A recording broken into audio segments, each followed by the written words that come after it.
प्रिय दर्शकों, नमस्कार। एक बार फिर से उपस्थित हूँ आप सबके सामने पुनः उसी कार्यक्रम को लेकर के जहाँ मैंने आप लोगों से कोरोना के ऊपर लेख लिखने को कहा था और आप लोगों ने मुझे मान दिया था और आप लोगों ने अपनी लेखनी उठा करके कोरोना के ऊपर लेख लिखा था, जिसमें से आज जिनकी लेख को लेकर के आया हूँ इनका नाम है, हमारे छोटे भाई के समान ही है, ये नाम है इनका अनिरुद्ध वत्स। ये बिहार से हैं। और एक बात बताऊँ तो जितने लोगों की लेखों को मैंने शामिल किया है उन सभी लोगों को अपना पूरा पता पिन कोड के साथ देना होगा। हमारे ज्योतिषीय लक्ष्य चैनल के माध्यम से आपको उपहार भेजे जाएंगे। ये वक्त अब बीतने ही वाला है। मुश्किल से 2 से 3 लेख और बचे हैं। आइए झट से पढ़ के सुना देता हूँ कोरोना के ऊपर अनिरुद्ध वत्स के अनुभव क्या कहते हैं। आइए जान लेते हैं। इन्होंने लिखा है, पिछले 4-5 महीनों से हमारी दुनिया एकदम बदल गई है। अगर इसे 7 से 8 या 12 भी कह दूं तो कम नहीं होगा। हजारों लोगों ने अपनी जानें गंवाई हैं और लाखों लोग बीमार भी पड़े हैं। इन सब का कारण कोरोना वायरस का कहर ही है, जो समाज के हर वर्ग को प्रभावित किए हुए है। ये वायरस दिसंबर 2019 में चीन के वुहान शहर में पहली बार सामने आया था। उसके बाद दुनिया में सब कुछ उलट पलट हो गया। लॉकडाउन की वजह से तमाम फैक्ट्रियां बंद हो गईं, यातायात के तमाम साधन बंद कर दिए गए। अंतर्राष्ट्रीय स्तर पर अर्थव्यवस्था को भारी धक्का लगा था और लगा भी है। लाखों लोगों को बेरोजगारी का सामना करना पड़ा था। शेयर बाजार औंधे मुंह गिरा था। लोग अपने घरों में बंद थे। अभी धीरे धीरे निकलना शुरू हुआ है और धीरे धीरे ही तो हम उससे उबरना सीख रहे हैं। दुनिया भर में उड़ानें रद्द कर दी गई थी और बहुत से रिश्ते सोशल डिस्टेंसिंग के शिकार हुए थे। ना तो कोई विदेश से आ सकता था, ना कोई विदेश जा सकता था। अब धीरे धीरे लोग अपने घोंसलों से बाहर निकल रहे हैं और दरअसल उन्हें डर था कि बाहर निकला तो बाज पकड़ लेगा और फिर मुझे खा जाएगा। लोग अपने घरों में बंद और अतः उन्हें बाहर निकलने और स्वतंत्रता के साथ घूमने फिरने पर सरकार ने रोक लगा रखी है। सारे स्कूल, कॉलेज, सिनेमा घर, मॉल, बाजार, हर जगह पर ताला लगा है। ये सारे कदम इसलिए उठाए गए हैं ताकि कोरोना वायरस के संक्रमण को फैलने से रोका जा सके और इससे लगातार बढ़ती जा रही मौतों को और मौत के सिलसिलों को रोका जा सके। इस बीच हमारी सरकार ने भारत में 4 से 5 बार लॉकडाउन लगाया है। इस संकट के समय में डॉक्टरों और पुलिस ने बहुत बड़ी भूमिका निभाई है। कुछ जगहों पर तो पुलिस के ऊपर और डॉक्टरों के ऊपर पत्थरबाजी भी करी गई थी। ऐसा लग रहा था जैसे वो आतंकवादी हों, जबकि वो हमारे जान की परवाह ही कर रहे थे। इनमें तो मैं सलाम करता हूं अपने खुद के घर और परिवार से कई दिनों तक दूर रहकर कोरोना के मरीजों का इलाज करके अपने धर्म और कर्तव्य का निर्वाह करना कोई इनसे सीखे।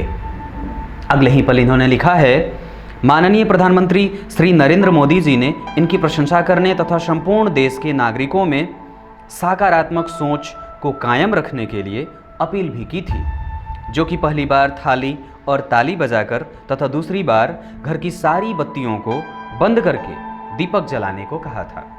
इसमें लोगों की एकता को झलक के तौर पे आसानी से देखा जा सकता था। सोशल मीडिया पर उसके कई वीडियो वायरल हो रहे थे। अगले ही पल इन्होंने लिखा है कि वो दिन याद रखने वाला दिन हो गया जब छत और बालकनी में हर घर के प्रत्येक सदस्य थाली, शंख और तालियां बजा रहे थे। अगले ही पल इन्होंने लिखा है, बहुत अच्छी बात है, एक रात घरों की बिजली बंद कर दीप प्रज्वलित किया गया था तो ऐसा लग रहा था जैसे मानो दिवाली अपने वक्त से पहले ही आ गई हो। सचमुच लोगों की ऐसी एकता देख करके सीना गर्व से चौड़ा हो जाता है। और पता है क्यों? क्योंकि ऐसी स्थितियां सिर्फ भारत ही पैदा कर सकता है। ऐसी स्थितियां सिर्फ भारत ही पैदा कर सकता है, क्योंकि बाकी के देश के लोगों में तो वो भावना नहीं है और हम उसके साथ आराम से रह ले और जी लेते हैं। अगले ही पल इन्होंने लिखा है, इस बीच बहुत से लोग सहायता करने को आगे भी आए। कुछ लोग खाना बनाकर गरीबों में बांट भी रहे थे और कुछ लोग राशन घर घर तक पहुंचा भी रहे थे। वहीं कुछ ऐसे लोग भी जिनका चेहरा सामने आया, जो बेशक सहायता तो कर रहे थे पर साथ ही सोशल मीडिया पर वाहवाही लूटने के लिए फोटो भी डलवा रहे थे। कुछ ऐसे भी फोटो देखने को मिले जहां एक गरीब को 10 लोग मिलकर एक थैली राशन दे रहे हैं। एक ने हाथ में राशन पकड़ा रहा है और बाकी के 9 लोगों ने उसका हाथ पकड़ा है। ऐसे लोग भी हैं हमारे बीच में, और निश्चित रूप से ऐसे लोग हैं, हमें उनसे बच के ही रहना चाहिए। कौन दिखा रहा है और कौन वास्तव में मदद कर रहा है, ये बात समझने वाली है।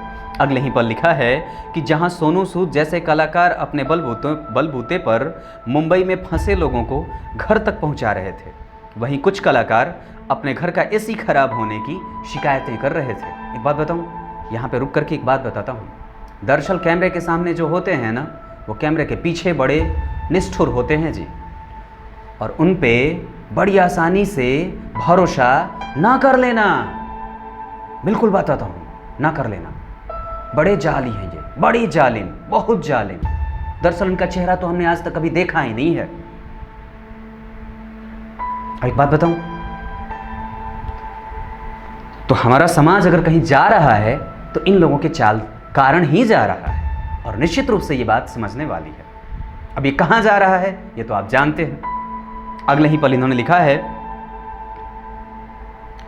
कुछ नेता अपने वोट बैंक को बढ़ाने के लिए एक दूसरे पर बयानबाजी करने से इस दौरान भी नहीं चुके थे।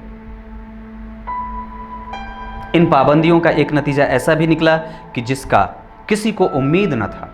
सुबह अक्सर नींद अलार्म से नहीं, परिंदों के शोर से खुलती है, जिनकी आवाज़ भी हम भूल चुके थे। जरा कुछ देर के लिए बालकनी या घर की छत पर जाएं तो नज़र ऐसे आसमान पर पड़ती है जो अजनबी नज़र आती है। इतना नीला आसमान बहुत से लोगों ने ज़िंदगी में शायद पहली बार देखा था। सड़कें वीरान तो हैं, मगर मंजर साफ हो गया है। कोरोना वायरस की महामारी ने ना जाने कितनों से उनके अपनों को हमेशा के लिए जुदा भी किया है, और ना जाने कितने लोगों को नए पंख भी दिए हैं।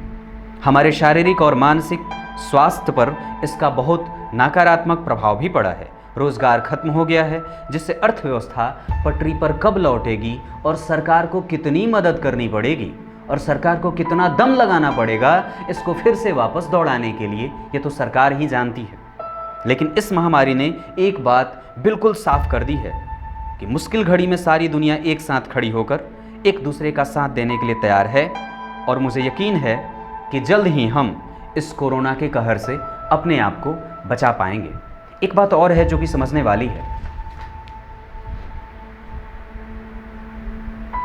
बहुत सारी चीज़ें हैं जो सिर्फ कैमरे के सामने अच्छी लगती हैं, और बहुत सी चीज़ें हैं कि कैमरे के फोकस को बंद करने के बाद उसका वास्तविक और असली चेहरा दिख जाता है। कल भी मैंने कार्यक्रम बनाया था, और कल भी मेरे पास लगभग जितने कमेंट थे, एक बात बताऊं, तो मैं यूट्यूब के बारे में बहुत कम जानता हूं और मुझे जानकारी नहीं है, लेकिन कल भी देखा था आप लोगों में से कोई भी एक व्यक्ति ऐसा नहीं था जिसने कल के कार्यक्रम को देख करके ये ना कहा हो, पंडित जी मुझे बहुत खुशी हो रही है आपको यहाँ देख करके। फिर से मुझे बहुत अपार श्रद्धा मिलती है, और मुझे लगता है कि मैं पता नहीं कहाँ इसे रखूँगा। भगवान इसे संभालने की शक्ति मुझे दे दे। कुछ इसी तरीके से आज के कार्यक्रम का समापन करेंगे।